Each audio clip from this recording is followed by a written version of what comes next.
Hello all and welcome to the competitive classes. Today is day 13 of our lecture series, जिसमें हम previous year के questions आपके साथ discuss कर रहे हैं। वीडियो को स्टार्ट करने से पहले जिन्होंने चैनल को सब्सक्राइब नहीं किया है तो do subscribe it, also share with your friends so that हमारी वीडियोज़ जो हैं वो ज़्यादा लोगों तक पहुँचे। अगर पुरानी वीडियोज़ आपने अभी तक नहीं देखी हैं तो डिस्क्रिप्शन बॉक्स में प्लेलिस्ट दी गई है, वहाँ पर जाके आप क्वांट और रीजनिंग सेक्शन के जितने भी वीडियोज़ हमने आज तक अपलोड किए हैं वो सब देख सकते हैं। तो आज के लेक्चर की अगर मैं बात करूं तो कहाँ से हमने आज के क्वेश्चंस उठाए हैं। 12 दिसंबर शिफ्ट 1 IBPS क्लर्क का जो पेपर हुआ था उसके मेमोरी बेस्ड क्वेश्चंस आज हम डिस्कस करने वाले हैं अपने साथ। आप देख रहे हैं वीडियो को तो और लोगों के साथ शेयर कीजिए ताकि सब तक हमारी वीडियोस पहुंच सके। अगर आपको वीडियो यूज़फुल लगती है, इन्फॉर्मेटिव लगती है तो वीडियो को लाइक ज़रूर करिए। तो चलिए स्टार्ट करते हैं अपने फर्स्ट क्वेश्चन से।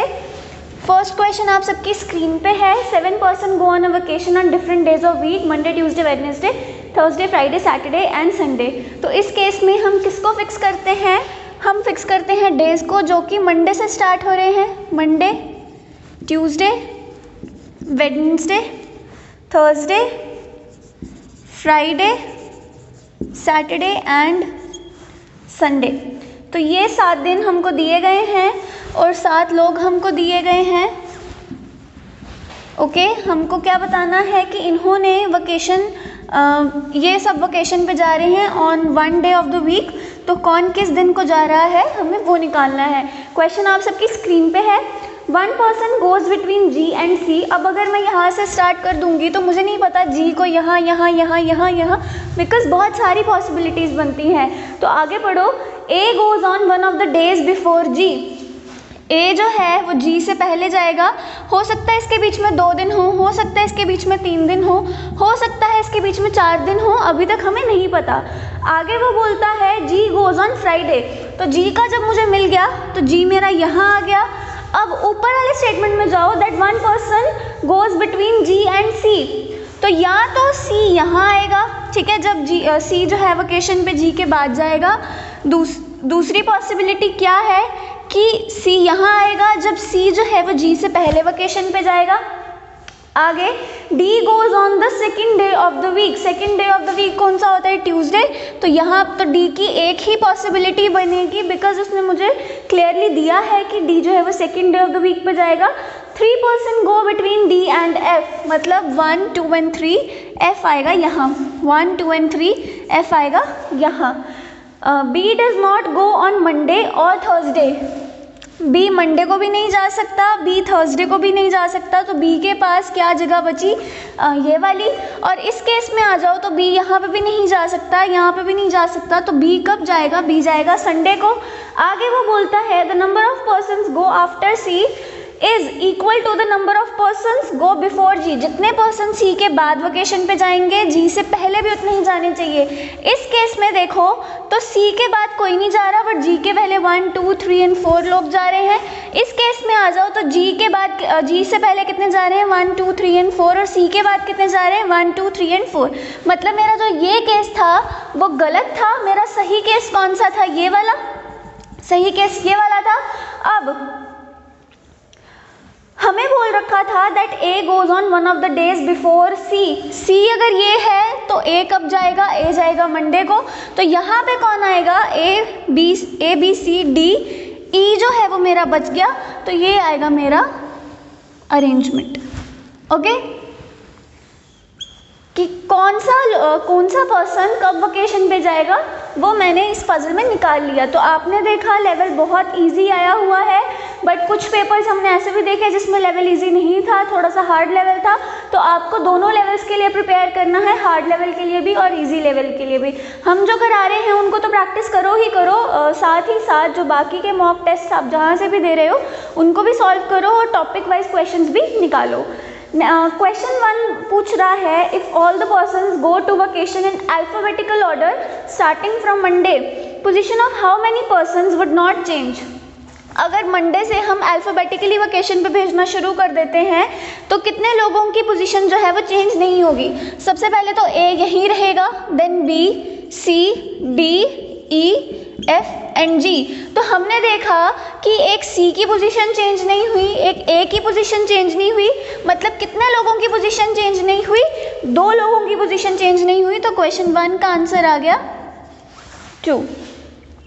नेक्स्ट क्वेश्चन है Who goes to the vacation just after G। आपने यही वाला देखना है अरेंजमेंट, आप इस पे मत देखने चले जाना, बिकॉज ये हमने किया था सिर्फ एक क्वेश्चन के लिए। इसमें मुझे पूछा है G के बाद वेकेशन पे कौन जा रहा है, तो कौन जा रहा है F, तो मेरा आंसर क्या होगा F। नेक्स्ट क्वेश्चन है how many persons go on vacation between E and B। E और B के बीच में कितने लोग वेकेशन पे जाएंगे, तो E रहा ये, B रहा ये, तो 1 and 2, तो इसलिए मेरे क्वेश्चन 3 का आंसर भी क्या रहा 2।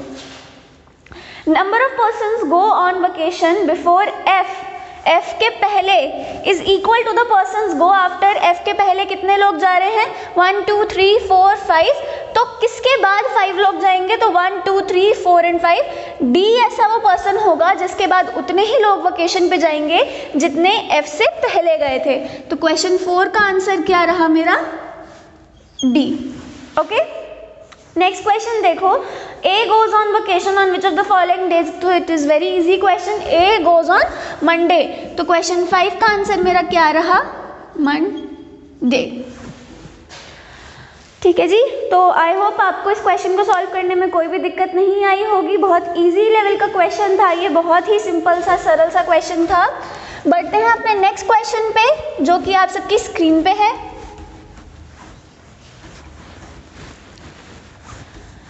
डायरेक्शन सेंस का क्वेश्चन है। अगेन हमने ये क्वेश्चन खुद से नहीं डाला है, मेमोरी बेस्ड क्वेश्चंस थे जो 12 दिसंबर शिफ्ट 1 के, वही हम आज आपके साथ डिस्कस कर रहे हैं। तो क्वेश्चन है point B is 18 to the south of A। कोई A पॉइंट है, B जो है वो उससे 18 मीटर्स दूर है।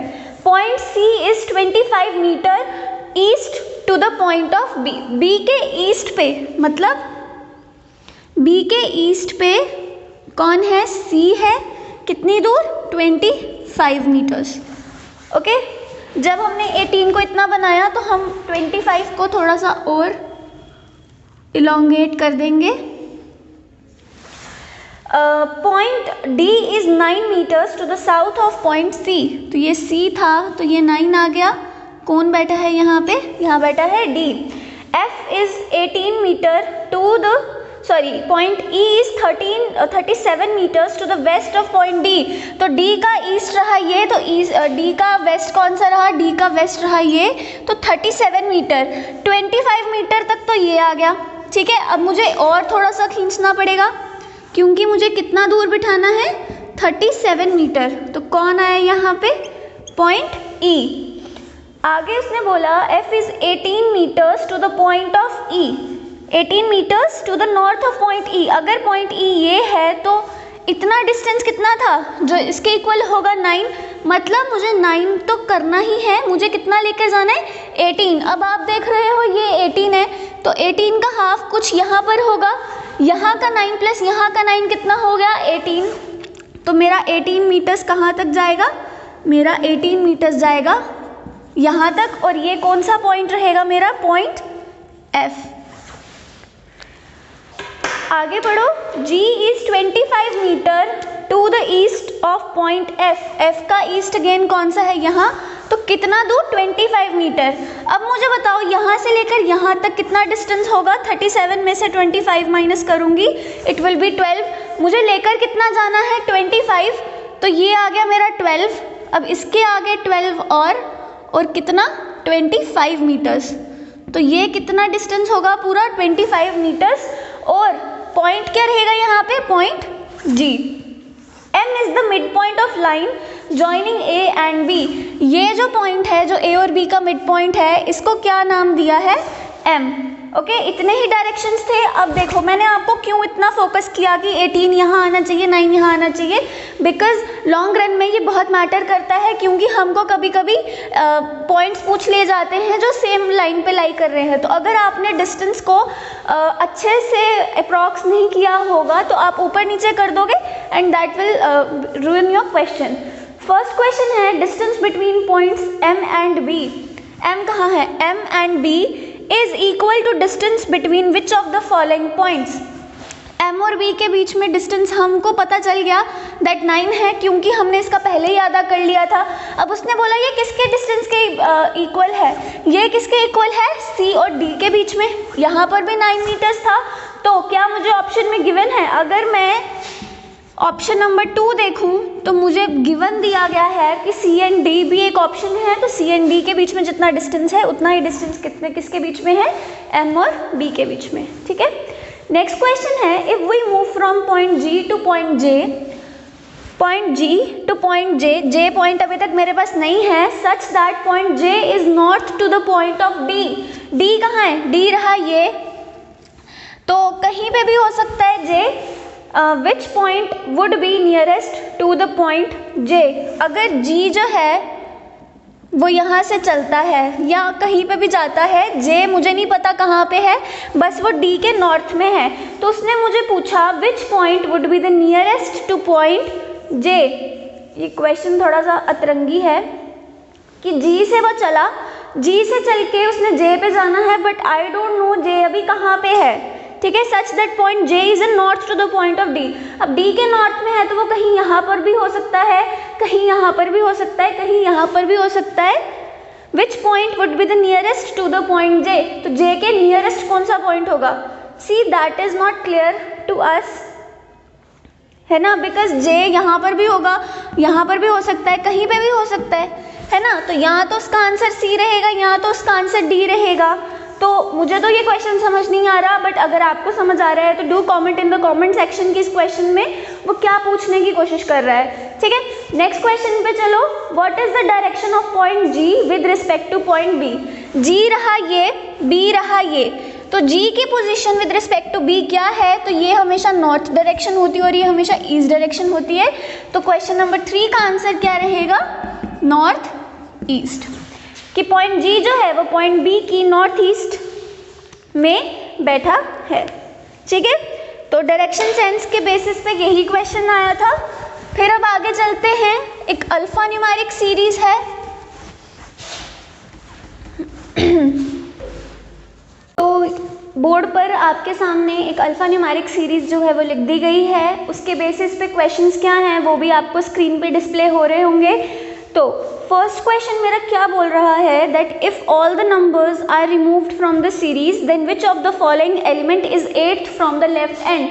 अब इस केस में आपको इस सीरीज को दोबारा नहीं लिखना है नंबर्स को रिमूव करके, आपको करना क्या है, जब आपको टेस्ट मिलता है तो स्क्रीन पर आपको अल्फान्यूमेरिक सीरीज दी गई होती है, फोकस करो स्क्रीन पे, नंबर्स को छोड़ते चले जाओ और जो बाकी के आपके अल्फ़ाबेट्स या सिंबल्स बचते हैं उनको काउंट करना स्टार्ट करो।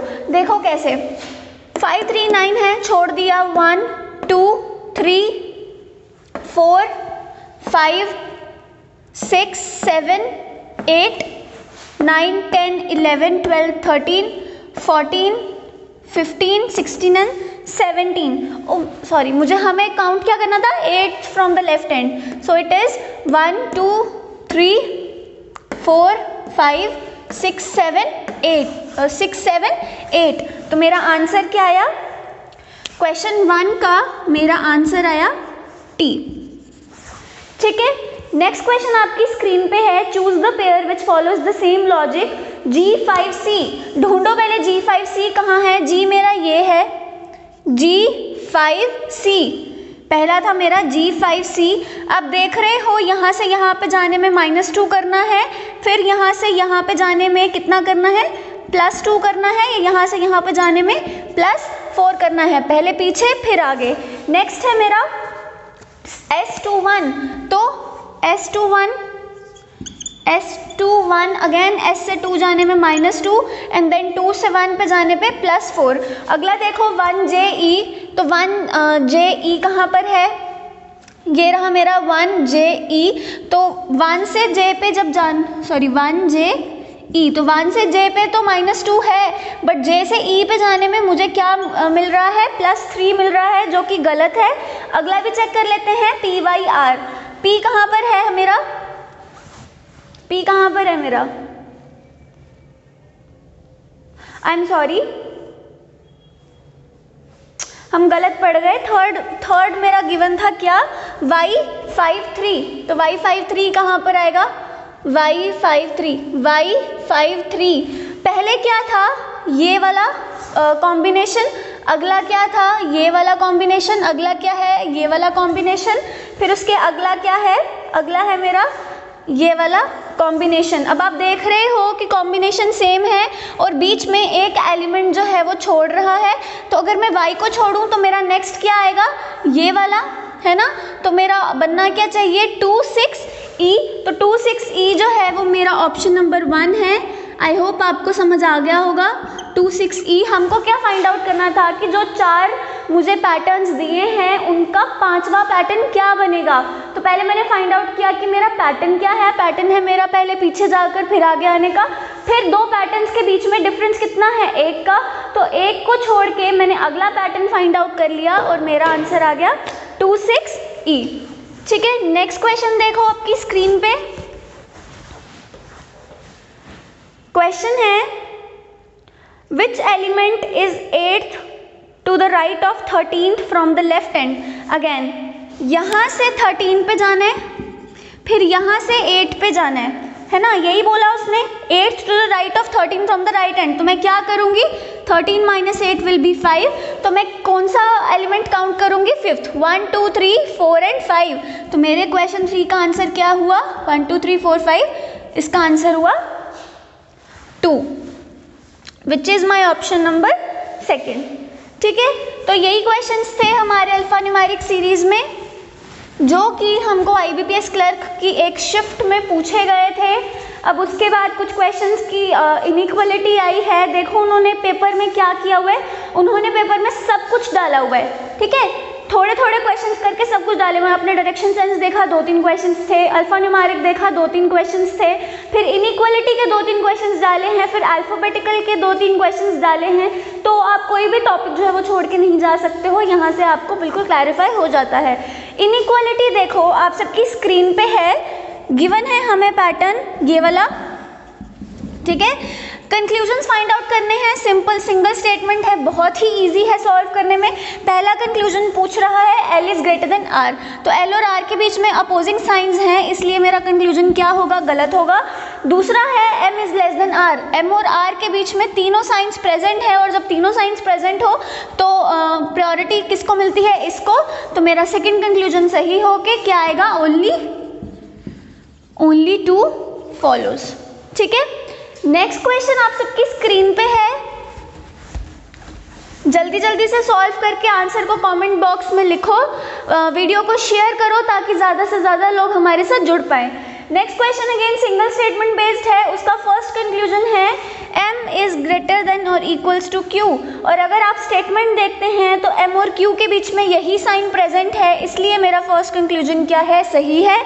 दूसरे कंक्लूजन पूछ रहा है P इज ग्रेटर देन और इक्वल्स टू S, तो अगर आप स्टेटमेंट देख पा रहे हो तो P और S के बीच में ये भी प्रेजेंट है, ये भी प्रेजेंट है और ये भी प्रेजेंट है, तो प्रायोरिटी किसको मिलनी चाहिए, इसको मिलनी चाहिए, बट कंक्लूजन में ये गिवन है, मतलब मेरा सेकंड कंक्लूजन गलत हो के आंसर क्या आएगा, ओनली 1 फॉलोज। नेक्स्ट क्वेश्चन देखो आप, इनइक्वालिटी के सिर्फ 2 क्वेश्चन आए हैं पूरे पेपर में, आगे क्या होता है पूरे 5 क्वेश्चंस पूछे जाते हैं, बट नहीं, उन्होंने सारे क्वेश्चंस, हर टाइप का क्वेश्चन पूछा हुआ है, 2-2 3-3 करके। नेक्स्ट क्वेश्चन है how many such pair of digits are there in the number is in front of you, each of which has as many digits between them in the number as they have between them in the numeric series। तो बड़ा ही easy question है, कभी कभी आपको alphabet दिया जाता है और कभी कभी आपको नंबर गिवन होता है, 2 8 9 3 4 2 9 1 7, तो ये आपका नंबर है, हम देखेंगे 2 3 4 5 6 7 8 9, आगे 0, 8 और 9 के बीच एक पेयर बन गया, 8 और इसके बाद कोई पेयर नहीं बना, 3 and 4 3 4 5 6, 4 से काउंट करेंगे 5 6 7 8 5 6 7 8, 2 से काउंट करेंगे 2 3 4 5 2 3 4 5 6 7, 9 के आगे 0 और 1, 0 1 2 3 4 5 1 2 2 3 4 5 6 7 8 again no 7 8 9 0 1 2 3 4 5 तो कितने पेयर्स बने 1 2 एंड 3 तो टोटल कितने पेयर्स बने there are 3 pairs of numbers जिनके बीच में उतने ही डिजिट्स हैं जितने किस में होते हैं जितने कि एक न्यूमेरिकल सीरीज में होते हैं। ठीक है, नेक्स्ट क्वेश्चन आप सबकी स्क्रीन पे है आपके सामने। क्या है वो question? If it is possible to make a meaningful word with the second third fifth and seventh letters of the word graceful. सबसे पहले तो वर्ड क्या है ग्रेसफुल। इसका कौन सा लेटर चाहिए second third? R A E then U। ठीक है, क्या वर्ड चाहिए आपको? R A E and U। Which of the following will be the second letter from the right end. अब ये क्वेश्चन आपको गिवन है कि ये जो लेटर्स हैं इनसे आप क्या वर्ड बना सकोगे। जो भी आप वर्ड बनाओगे उसका क्या बताना है हमको कि राइट साइड से, वर्ड के राइट साइड से सेकेंड एलिमेंट जो है, सेकेंड लेटर जो है वो कौन सा होगा। अगर वो आपको मिलता है तो वो आपको मार्क करना है, but if there is no word तो आपको क्या मार्क करना है? And if no such word can be made तो आपको क्या आंसर मार्क करना है? आपको आंसर मार्क करना है बाय।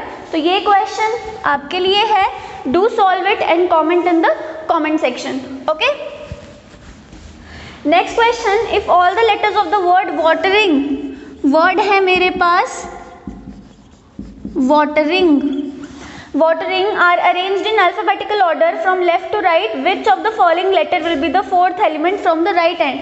इसको alphabetically arrange करेंगे तो सबसे पहले आएगा A, फिर आएगा E, फिर आएगा G, फिर आएगा I, फिर आएगा N, फिर आएगा T, R and S। तो पूछा क्या था? Then which of the following letter will be the fourth element from the right end. Right end हुआ ये, यहाँ से मुझे क्या बताना है? फोर्थ। तो 1 2 3 एंड 4, तो मेरा आंसर क्या होगा? आंसर होगा मेरा N, जो कि मेरा ऑप्शन नंबर कौन सा है? ऑप्शन नंबर है 4। तो आज के सेशन में हमने कुल 16 to 17 क्वेश्चंस देखे हैं जो भी शिफ्ट में पूछे गए थे, बाकी भी उसमें पजल्स पूछी गई हैं। नेक्स्ट सेशन होपफुली मैं उन्हीं क्वेश्चंस का लेकर आऊँगी जो भी रिमेनिंग क्वेश्चन इस शिफ्ट में पूछे गए थे।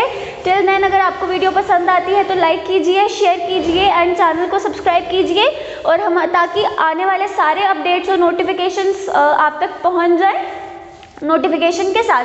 तो आज के लेक्चर में इतना ही। Thank you so much for watching and have a nice day.